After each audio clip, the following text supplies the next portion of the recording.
सीधे आपको ले चलते हैं, अखिलेश यादव प्रेस कॉन्फ्रेंस कर रहे हैं। सपोर्ट होना चाहिए,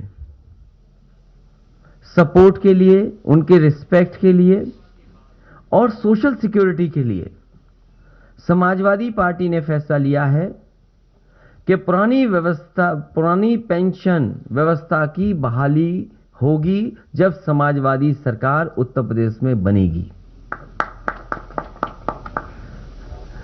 हालांकि मैं पढ़ना चाहूं तो पूरा पढ़ भी सकता हूं, लेकिन हमारे पुरानी पेंशन व्यवस्था की बहाली के लिए घोषणा पत्र में हम लोग समाजवादी लोग शामिल करने जा रहे हैं।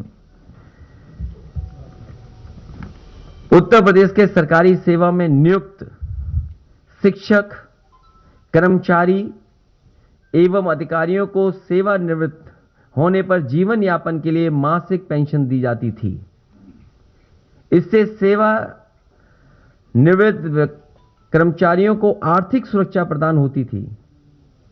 केंद्र में भारतीय जनता पार्टी की सरकार द्वारा वर्ष 2004 में नियमावली बनाई, जिसके आधार पर अप्रैल 2005 के बाद नियुक्त शिक्षक और कर्मचारी की मासिक पेंशन की योजना समाप्त की गई और नई पेंशन योजना लागू की गई, जिससे सेवानिवृत्त कर्मचारी एवं शिक्षक को सेवानिवृत्त होने पर एक मुश्त धनराशि प्रदान की जा रही है।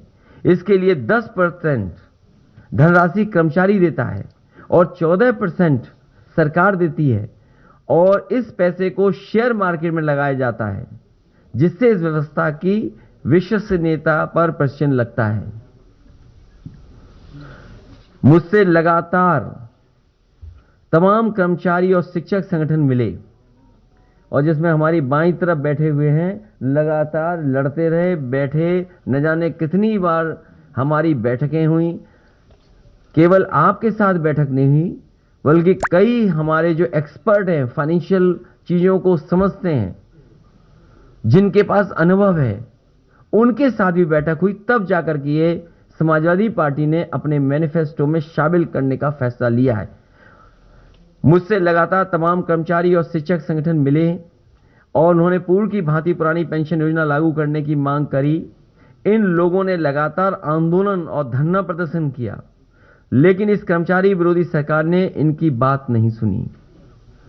कमेटी भी बनाई, आश्वासन भी दिया, लेकिन इनकी बात इस सरकार भारतीय जनता पार्टी ने नहीं सुनी। मैं आज ये घोषणा करता हूं कि मेरी सरकार, समाजवादी सरकार बनते ही पुरानी पेंशन व्यवस्था बहाल कर दी जाएगी। इसमें जो भी धनराशि की आवश्यकता होगी उसकी व्यवस्था कर ली जाएगी। मैंने इस संबंध में कर्मचारी और वित्त विशेषज्ञों से वार्ता कर ली है। एक कॉर्पस बना करके इस धनराशि की व्यवस्था करने के लिए हम सक्षम हैं। संतुष्ट हैं आप लोग? तो आने वाले समय में ये सरकार शुरू नहीं कर पाई है। पुनः कर्मचारियों के लिए कैशलेस स्कीम जो समाजवादी सरकार में शुरू गई थी, पुनः शुरू होगी। वो तो कंप्लीट है, आपकी तरफ से कंप्लीट है। इस सरकार ने लागू नहीं होने दिया उसको, खाली उसका नाम भी हमारे पंडित दीनदयाल उपाध्याय रख दिया था और उसको भी नहीं होने दिया।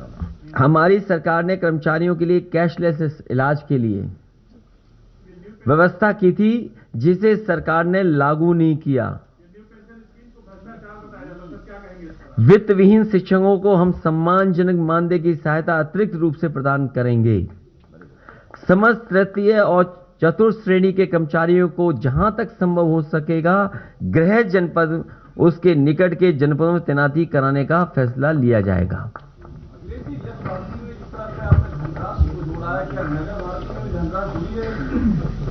बहुत छोटा सवाल पूछ रहे हो इतनी बड़ी योजना के सामने। सबसे बड़ा फैसला समाजवादी पार्टी का जो घोषणा पत्र में शामिल होने जा रहा है, पुरानी पेंशन योजना को बहाल किया जाएगा। बहुत बड़ा फैसला ये। 2005 से पूर्व कर्मचारियों को मिलने वाली पुरानी पेंशन व्यवस्था लागू की जाएगी।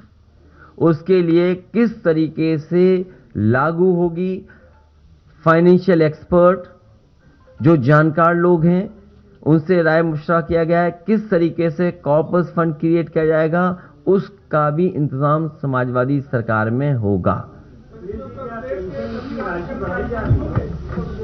फिलहाल इसी पे हमें काम कर लेने दो। कर्मचारी भी होंगे और शिक्षक भी होंगे, सारे अधिकारी भी होंगे, जो भी इसमें आते हैं उस कैटेगरी में सब। जिन्होंने हटाई वो भी शामिल होंगे। 2005 के बाद जी। कितने कर्मचारी और शिक्षक का लाभ इनको मिल पाएगा? लगभग 12 लाख लोग हैं।